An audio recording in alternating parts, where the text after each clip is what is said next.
Hey folks, it's Frithgar here, how you doing? Welcome back to Farming Simulator 17 here on Stappenbach.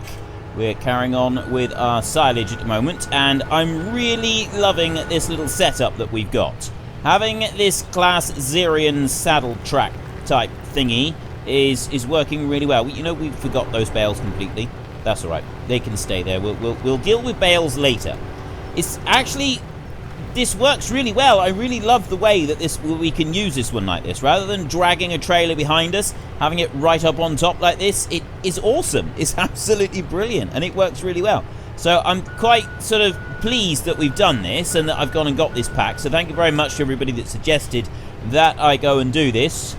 And it's just a shame that the actual pack itself is not available here on ModHub. It's the only thing that I'm not so keen on, is the fact that we can't get it here on ModHub so that everybody can use it. Because this would be the sort of thing that would be very cool for you console users. Now, I think you can actually do this with the... You know what? I'm going to have a look.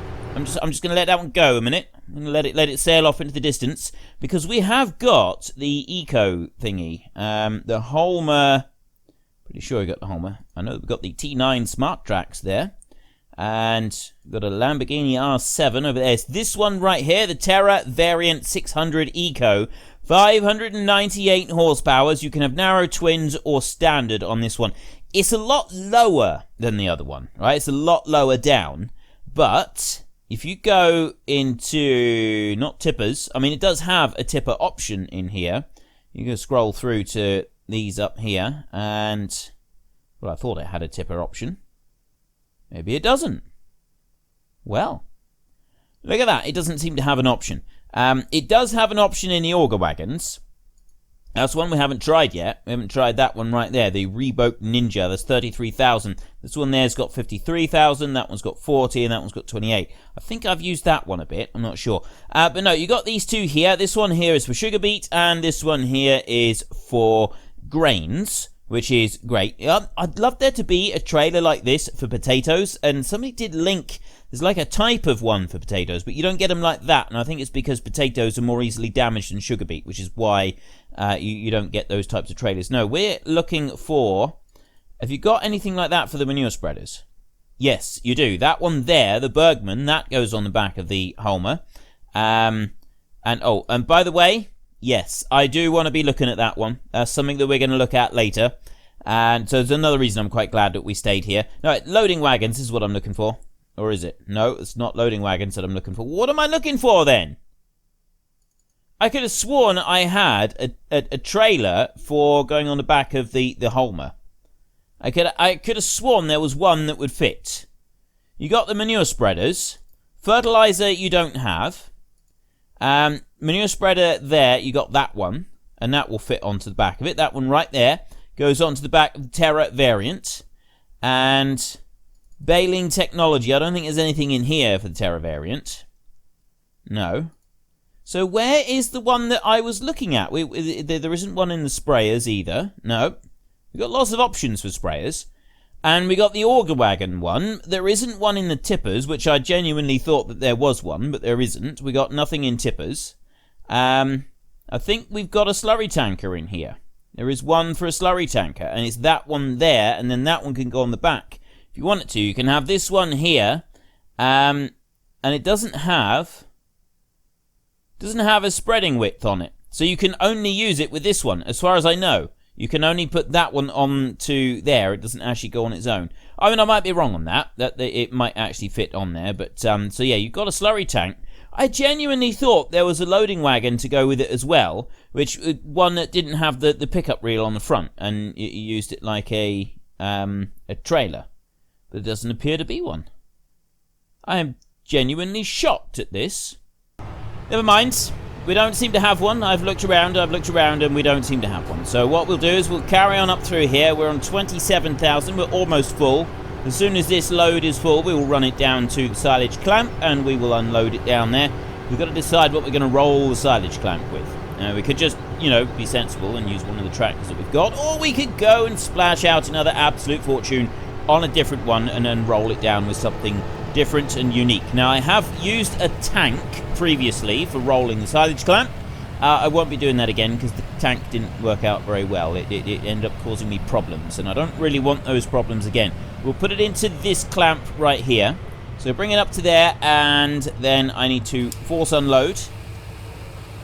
Okay, that works really well, and the reason that it does unload it without tipping is because it's got a chain on the bottom. See the bed chain? It's actually animated chain as well. Oh, I love this. I absolutely love it, and I love the way that the material is moving back as well.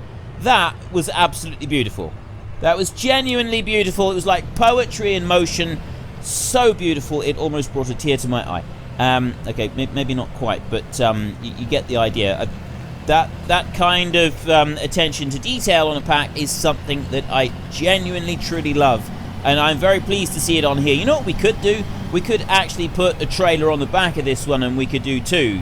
So, I mean, I think that you do kind of do things like that from time to time. But yeah, we could run up and down the field with this one and a trailer on the back, and like you then have a real, like, almost super load that you could run around with, which would be pretty cool if you wanted to go and do that. It would be very cool. I don't think we're gonna though. I don't think we'll bother with that. Right, we'll bring that one up to here. Gonna see, how am I gonna do this? I think I'll bring this one round. Go right round the front like that. Except now I'm in the way. I'm gonna be in the way. Yeah, he's gonna say that I'm in the way the entire time. He's not gonna like this. I have to bring him all the way back over here. There we go. And then we can start sliding on up there beside him. Go on, you can do this. We can do this. It's very difficult to use these things underneath the trees. If you've got trees and you've got sort of tight corners and stuff, it is very awkward trying to get this first cut around the outside. This bit here is easy. We can just run up the lane. Or, well, that's what we did on the last turn anyway. And we can bring that one to there. And then this one here, I can just back him up out the way like that. Let that machine do its little spinny aroundy bit. Like that. And then we come whizzing up through here. Without any problems whatsoever.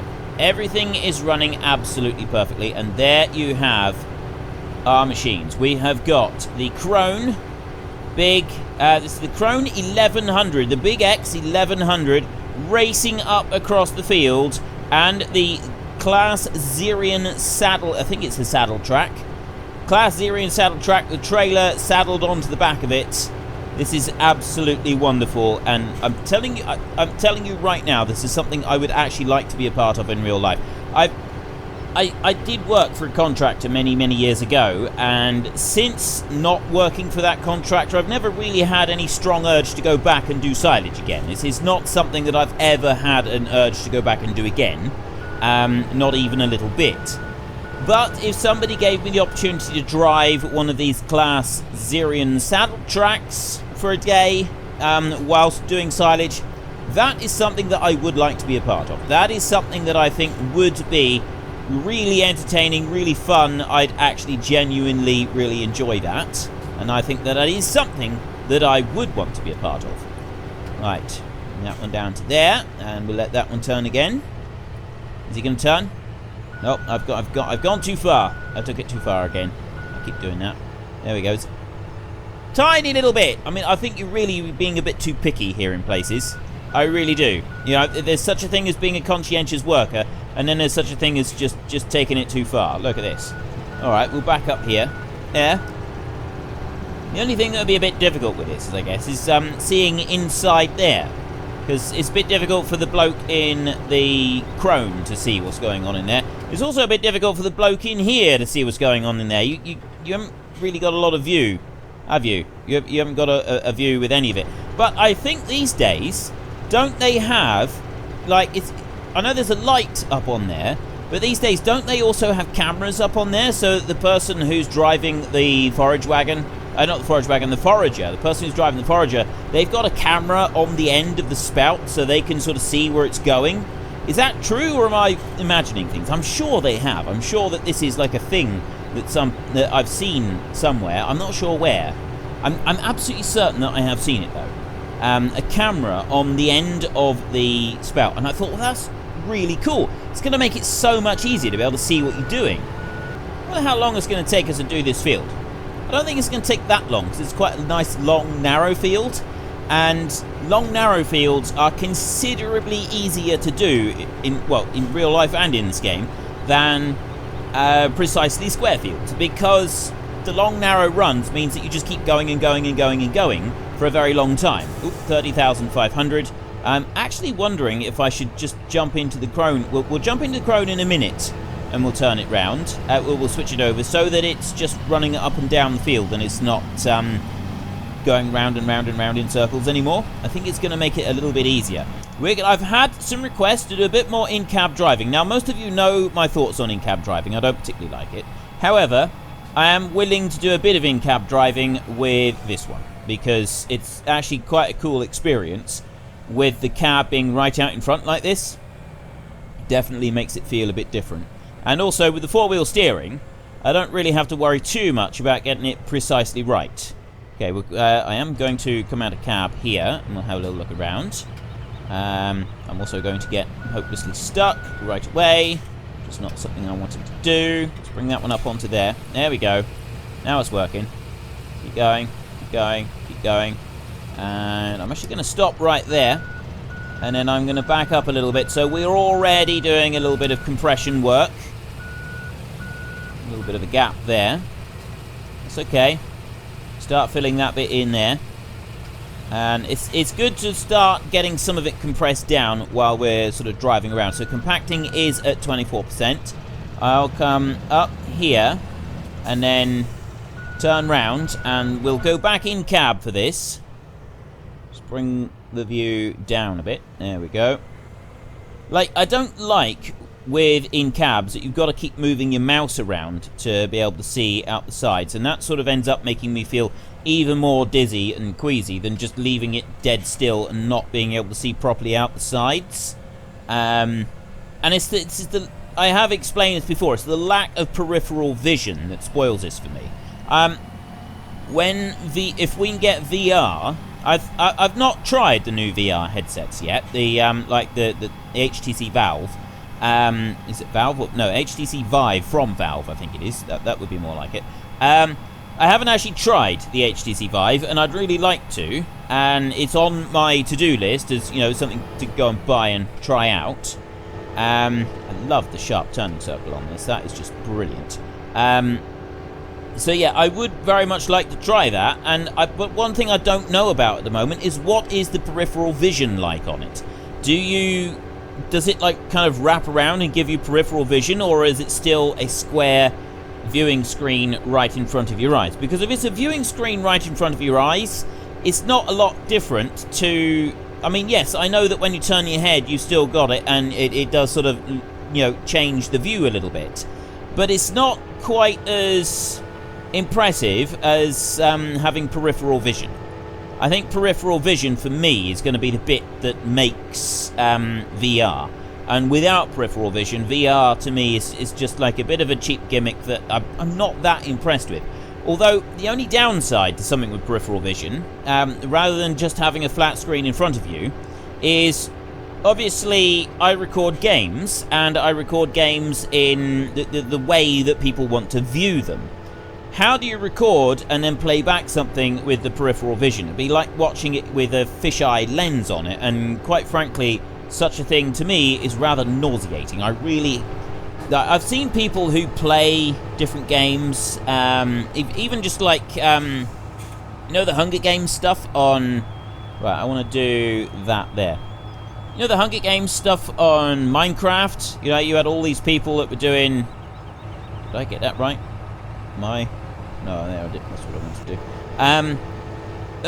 It was really big. I mean, I think it's still played quite a bit. Competitive Hunger Games sports in Minecraft, and it was a really big thing, and people were really getting into it. And sort of, you had all of these different people. They go into a map, and then it's the last one standing. So it's battle royale type things. And it was really big. I don't know if it's still really big in certain circles, but it was like this big thing, and loads of people were doing it, And the really competitive players would always play in a full fisheye lens, so that you can see much more stuff out to the side. And yes, you can see out the side, but it looks awful. It looked genuinely terrible. I mean, it's really horrible, nauseatingly disgusting to watch. I mean, I couldn't stand it. I tried watching a couple of matches with someone who was playing like that, and they were really good, admittedly. You know, that they were at the top of their game. They knew what they were doing, and they were consistently and continuously winning matches. So it was something to be said for it, but at the same time, it looked dreadful. It looked really horrible. It wasn't fun to watch. I've tried playing it like that just to see, well, maybe, you know, it's a bit different when you play, and nope. It felt even worse when I was actually trying to play with the whole fisheye lens distortion on the field of view. I hated it. I genuinely hated it. And it's not something that I would want to do again. So if, you know, VR with peripheral vision, I'd imagine if you're trying to put that onto a flat screen video, that's the kind of effect that you're going to end up getting, and that's going to be terrible. No one's going to want to watch that, or at least, I say no one, there's always going to be someone. Very few people are going to want to watch that. It's going to look awful. So with the VR as it is at the moment, it's on I think it's on a flat screen. You don't have peripheral vision on it, but at the same time, you also got something that you can record. I've seen people do recordings of it. Dan TDM did for a little bit when VR first came out. He hasn't done any for quite a long time. Well, I say that. I only really watch Dan TDM when my kids are watching him, so I don't know if he's done any recently, but he did do a few of the new VR titles when they first came out, and then he kind of put that aside and stopped doing it. He hasn't done any. I haven't seen my kids watching any for quite a while. He's gone back to just the ordinary PC games, which makes me think that it's kind of like a gimmick that's been sort of sidelined, and not a lot of people are getting into it. And I said that I haven't tried it. That's not actually true. I just remembered I did try very briefly a VR game. I had like a 5-minute go on a VR game. It's like on a demo in a shop. It was a racing game. I think I need 1 more litre in order to make this one. It's 1 litre, isn't it? It's literally going to be 1 litre. I probably should just let him... No, he's going to come up to there. He's going to... Oh, no. A few litres. Sorry, I misread the number. Yeah, it's kind of weird. And I did do it for 5 minutes on a racing game. The one thing that I didn't like about it was that I'm used to crisp, clear HD viewing. Now, I don't play on 4K. I don't have anything on 4K. I've got HD. So 1080p. And it wasn't on. It wasn't 1080. It definitely wasn't 1080. It was like going back in time 10 years to the types of monitors and viewing experience that I had 10 years ago on games, which I'm sure would be fine for the games I played 10 years ago, but when you're playing a racing game that you know has got the potential graphics that you've already seen, and you can see it on an actual... Because what you were doing is you were watching it on a monitor. You were watching what the person was doing. But then when you put the headset on, you were viewing it through the headset. So on the monitor, it was in 1080 and it looked fantastic. But when you actually put the headset on, it wasn't 1080. Okay, it wasn't even close to 1080. It was terrible. It was really bad graphics, and it did not look very good at all. And so, overall, I mean, I quite liked the experience of being in the game. It was a bit disconcerting not being able to see the steering wheel, or the actual steering... I mean, I could see a steering wheel in the game, but it wasn't the actual steering wheel I was holding. So the actual steering wheel I was holding was different shape to the one that I was driving with. And that made a bit of a difference, because of, the controls on it. But... I mean, it was nice to be able to turn my head and see the different things, and that was pretty cool. But overall, I wasn't very impressed with it. I think that it's got a long way to go. I think there is potential there, but it definitely has a long way to go. And the way that technology is advancing, I think that in the next 10 years, we are going to have some decent immersive VR gaming, because VR gaming is the next big thing. Right, they're starting to get on it. They're starting to work on it, and they're improving it, and it's getting better. It is getting better, and it is going to be the next big thing in gaming. I'm sure of it. I'm absolutely positive that VR is going to be the next big thing, to the point where you're going to start getting feedback. You're going to get like feedback suits, so that if you get kicked in the game, you'll feel a sensation to show that you've been kicked in real life, and things like that. So it's going to be like real, fully immersive type VR. Just as long as they can get an HD screen in front of your eyes. That's the bit that really breaks it for me, because I mean, I was used to games like that. I was used to games that you had 480 on them, and all games had 480, and so you got yourself immersed fully in a game with 480, because that was all you knew. Right, that's what a game was like. It was 480, or even 240. I remember the days of 240, and so you had your game at 240p instead of 1080p, and that was your limit. You couldn't get any more than that, and you played the game, but the game, like the sprites in the game, everything was built around having that. It didn't have all that extra detail on it, and so it didn't seem weird or unusual. You go and try and watch a YouTube video on as low a setting as you possibly can, and it gets horribly pixelated, and yeah, because it's designed, it's all done for higher quality. You go and play an old game on 1080p, and you can see, like, it becomes much more pixelated than it used to be. It used to, you got pixelated characters, like playing the old Command & Conquer games on a 1080 screen. It does kind of work, but it looks a lot more pixelated than it used to be, because of just, I don't know, it's just the way that it's like laid out, and because of your monitor and so on. It looks less impressive than it used to. It used to be, I think, it actually works better on an older style monitor than it does on a newer style monitor. And I mean, yeah, some of it can be attributed to the widescreen, but you can change your settings around so that you can play on widescreen mode and so on and so forth. But there are some of those games that those pixels don't look good now. They haven't aged well. Whereas I have seen it played. I've got a friend who's quite into retro games, so he's got a retro system, and he plays on an old monitor that is like, and it does make it genuinely makes a difference.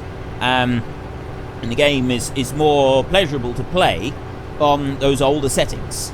And I think that's the thing with the VR. As the VR picks up, as you were able to get headsets that can deliver a proper HD experience, then I think that it's going to really start to take off far more than it has now. You do have some games now that are starting to come out, like Skyrim, I think, is now...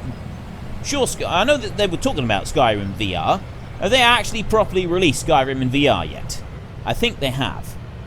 It's not something that I've tried, and it's also not something that I've watched either, but it is something that I'd like to be a part of. I think that is... Am I, like, properly just wedged here to stay here forever and never leave this one tiny spot? I think I am. That wasn't part of this whole master plan. I am properly stuck here. Like, proper stuck. Just got stuck. It's just one tiny little bit has wedged me here, and I'm just spinning round on it. I can't do anything else. It's ridiculous. I think I'm gonna have to try pushing us out, but I already tipped out everything, so I thought maybe that would help, and it doesn't seem to have helped very much. I can go backwards a little bit, but going forwards doesn't seem to be doing anything at all. Going backwards doesn't seem to help either now. Maybe I can do that. Go and straighten up. There's got to be a way to... let's try that. Yeah, that sometimes works. If you like keep doing things like that. And now I've removed the trailer. I can't actually put the trailer back on, and yeah, it's not happening at all. Right, well, that wasn't very clever. Okay, now we've got to try and get out. I'm not sure. I need to get that trailer back on, and I also need to get that silage just rammed back into place. There, I'll try doing that a minute, and then I'll jump out, and go to you.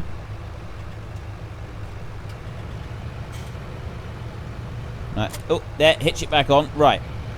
I got that far. This tractor, I'm thinking, is not best suited to this job.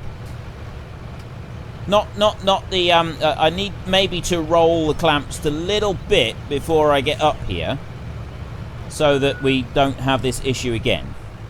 Oh, it might actually be good doing something now.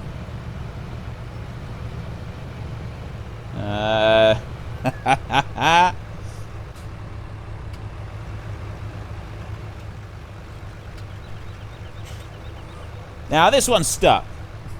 I'm not having much luck with this. Go on, just get out a little bit. I just need to come back a bit. Why are we stuck? Is it the front? Well, I don't want to take that front weight off, or I'll never be able to get it back on again. It's just not going to happen, is it? Try that, maybe. I could try lowering it. That going to help?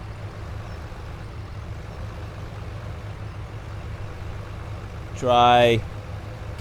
Right, that's the whole front weight thing doesn't seem to be making any difference. But the tractor is well and truly stuck. There we go. Right. We got one of them out of there.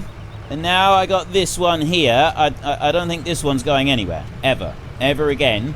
It's just going to stay here until the end of time. Oh, it moved. Go on. Go. Just a little bit. I think I need to roll the clamp down a little bit. And I definitely don't want to be using a Xerion to be rolling the clamp down. Okay, we have got to have a new plan. Going for the 411 horsepower engine, which is one increase. Like that. 327,000 euros. Out we go. And I'm hoping this one will actually be able to do something on the clamp. That is all we can afford. We don't have the money for anything else. So we've got to try and get our tractor up there unstuck. And I'm hoping that this one will also be fairly well suited to rolling the clamp as well. With the Tracs, it ought to be. Right, this Xerion here, I'm just going to move this one down here out of the way. So we don't have to worry about that one. No one can park right there. Then we can go through to this one here. And we'll see if he is able to climb up over here or not. Yes, he is.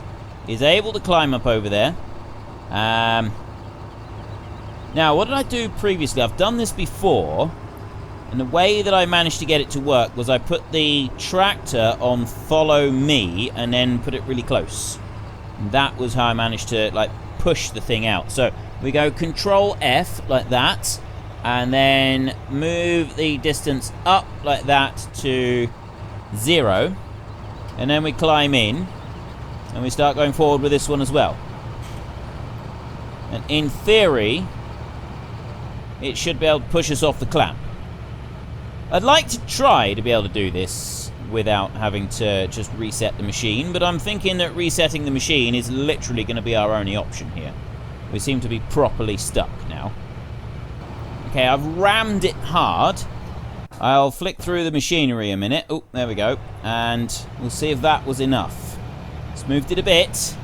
We can just go, go, go, go. Yes! We've escaped! We've actually escaped! Oh, it's beautiful. We're free! Let's just use this one a minute and we'll run up and down the clamp a little.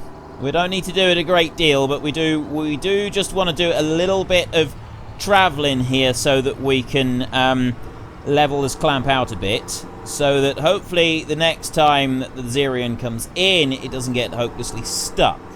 Now it's all sticking out the front, so we're going to have to go and get something with a bucket, scrape it in a bit, unless we get like a dozer blade thing. I do like the sharp turning circle on this one for a job like this. Overall, though, I'm not a fan of the Challenger purely because of the really low road speed. That's my one like big thing against them, is the low road speed. Never been a fan of the fact that they go so slowly. Right, let's try that then, shall we? So we'll switch you off there. And then we'll go back to this one, take it back up to the field, and we'll see if we can actually do this. We haven't even got a single load left. We're going to have one and finish it. I think we've got 2 more passes across the field, and that's going to be it. That's going to be our entire silage crop done then. So it's not like we've got to worry about fitting very much more into the clap, which is really good. Means we'll be able to squash it down nice and quick, and it shouldn't take very long to finish it all off. Which I'm kind of hoping is going to end up in us not getting hopelessly, horribly stuck once again, because that would be a bit of a nuisance. As soon as we've done that and we've got the clamp sheeted down, we can then get going with our next crop, which is over there. We obviously are going to have to wait for the crop to ripen, which is going to take a little while. But once it has ripened, it's going to be awesome. We can start combining. And yes, we do have the division in the middle of the field up through there, but I don't think we need to worry about that bit. We'll be able to just ignore that. And we're at least able to ignore that when we ploughed and when we cultivated and when we planted, and also fertilizing as well, I think. So hopefully we'll be able to ignore it for the next bit as well, and then the combine will just treat it as one great big field. It does depend on how the hired help operates, because we're going to be using the AI vehicle extension. It might work, it might not. Now, we had issues down on the bottom field. Some people said that we might actually, even though we bought the gap in between the fields, we may still need to actually plough up the bit between the fields. Now, it wouldn't do anything at all. The hired help, it wouldn't operate with the turner at all. We had a modded rake, so it may have been something to do with the modded rake. But the actual tedder that we were using, the Lely tedder, was a stop game one, and it didn't work with that. It just would not work. So it's something to do with the fields. It's got to be, because I was actually I've been doing some tedding. If you've been watching the time-lapse series, you know that tedding is the next thing I'm doing. So I've done a little bit of that already, and it works fine with the hired help. The hired help didn't have any issues with it whatsoever. So I know that it's got to be something to do with this map. What's causing it, I don't really know. I've got no idea. So it might be, as the suggestions last week was that it could very well be that we've got to plough up a bit in between the fields. And then after that it should work. So we'll see. Well, actually I don't think we will see, because I don't think we need to actually worry about it. I don't think we're going to be getting to the point where we need to mow that field again. So there is that slight issue with it, and it's a bit of a nuisance, especially if you want to spend any length of time on it. So if anybody ever does find a solution to this, then make sure you let me know in the comments section, because that sort of thing is good to know for later on. Right, Help F has completed their task. Now, they could be returned to the dealership, and I think I can do that straight from here without actually having to worry about, Help F completed the task, so I don't need to worry about saving them or anything. So I can go to the Crone, and that one right there, 332,120. That is, I think that's actually selling for less than we paid for it, isn't it? Let me see. 415, yes. It's because we've had that one for quite a while. I bought that in the last episode, and this episode we've had it here the whole time. So we are losing money. We're going to drive that one back so that we get as much money back as possible, because we're only down to 11,000 at the moment. Our money is slowly dribbling away at well, I say slowly. Our money is dribbling away at a surprising rate of knots. And we did have many millions to start with. I know that we've gone and bought a few fields. I'm going to come through here as quickly as I can, to make sure. Okay, that seemed to work. And now we can start tipping out. As long as you flatten it a bit, it seems that it would work. It does work out all right. So we can empty that bit out there like that. Then I can close it again, and this one I can sell for back. I'm going to unload it. I'm going to off-hitch it right there, like that. And then I'm going to go like that, and I'm going to go into the garage. And this one I should be able to sell. Oh no, I can't sell that one either. Right. We need to actually take this one back to the shop as well. So if I do that, I can run this one here over to the shop, and we can get it unlocked. The shop is literally right there. Oop, nope, there's a fence there. Go around that bit of fence, and yeah, it's literally just here. So we're nice and close to it, which is good. I can run and get that crone forager, and we can drive that one back as well. We want to get that back as soon as... You know what? I'm going to do this bit in cab. I'm going to do this like this. There we go. Okay, it's actually pretty good. With this type of vehicle, it does work quite well in cab. I am willing to admit that. Not so much when you're trying to reverse anything, but yeah, overall, it's not too bad. Bring that one up to there. Unhitch you. Drive you over here so that you're out of the way. We're going to need a different one, and we're going to use this same one again. I really like this saddle track at the moment. I'm starting to have a love affair with this saddle track, so much so that I'm seriously considering bringing it into the time-lapse, because I think it could be very cool to have in the time-lapse. I want you. This one here. I need to run this one down to the dealership now. Let me just move that spout out of the way. There we go. Bring that one in round there, and we will... There's no collision on that sign. That's actually probably a really good thing, I suppose. We'll bring that one into there, and we will sell it. So we are losing money on this. Not masses, because we haven't used it for hundreds of hours, but we are still losing some. So we sell that one right there. We're now up to 460,000. We're going to be wanting a combine, and we're going to be wanting something for that for our next job. I'm not going to buy it now, though, because I'm hoping that I'll be able to return the combine for a full refund, and also some other stuff as well. We'll see. We'll see how that works out. You know, we haven't actually put any of the hay in for the cows. We ought to do that. I should have done that yesterday, actually, before we fast-forwarded the night and everything. That probably would have worked out a little bit better. So we're compacting 52%. Of course... I mean, chaff doesn't... I don't think chaff disappears overnight. I think chaff does actually stay. It doesn't matter how long you have the chaff there. It stays, regardless. So you have the nice green chaff there. But, yeah, if you want it to actually turn into silage, you've got to get it into the clamp, which means that we need a blade, or we need something with a bucket on it to just shovel up the stuff at the end here and put it into the clamp. I'm not actually that concerned about it, because we've got loads here inside a clamp. We've got 135,492 litres. And pushing out it might actually be that it's all right out the end anyway, because the number's not changing. Right, the number changed a little bit there when I went over that lump there, and that seemed to change the number a little bit. It's now 476. So I'm not going to get too close to that. We're on 78% compaction. So just can finish doing this little bit. And then we're going to sell this Challenger straight back. The only thing I want this Challenger for is to do this job here. So I just go whizzing backwards and forwards like this. It's a nice little tractor. I will give you that. It is a nice tractor. For those of you who do want me to use Challengers more, it's just... I mean, the sensitive steering I can get used to. That's something that I can adjust my playstyle, and I can get used to that. What I don't like is really low the road speed. That's the one bit that really puts me off using these, and on any kind of regular basis, is the horrible low road speed. I'm not a fan in this game of tractors that take ages to drive anywhere on the map. I do get quite impatient when I play this game. I want to get into the field and I want to get on with what I'm doing. I don't want to be spending half my time when I'm playing just doing the driving around. It does start to sort of bug me after a while. So I come down into here, and we will sheet that one over. Bunker silo was covered. It did come out right over to the sides, and this surprises me. And you can look up through there, and you can see there's a bit there. Now, what about on this side?